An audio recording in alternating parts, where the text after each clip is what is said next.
आ गया आ गया आ गया आ गया आ गया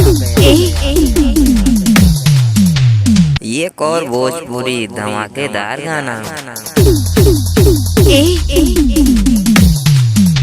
खेसारी लाल यादव के आवाज में जिस गाने का नाम है दर्द में गर्दे। इस गाने को गाया है खेसारी लाल यादव और करिश्मा कक्कर ने और गाने को लिखा है अजय बच्चन ने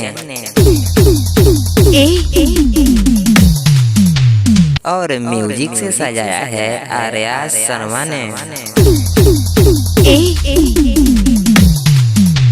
और इस गाने के डायरेक्टर हैं सिद्धार्थ कुकरेजा।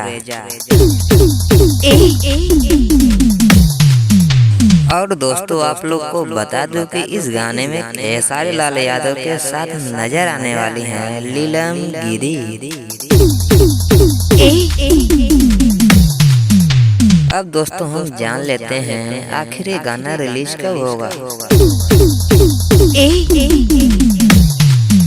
दोस्तों आप लोग को बता दूं कि ये गाना आपको कल सुबह 11 बजे देखने को मिलेगा ग्लोबल म्यूजिक यूट्यूब चैनल से।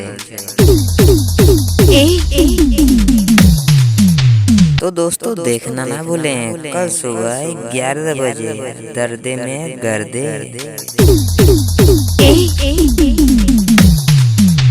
दोस्तों ये जानकारी आपको कैसा लगा? अच्छा लगे तो वीडियो को लाइक करके चैनल को सब्सक्राइब जरूर करिएगा।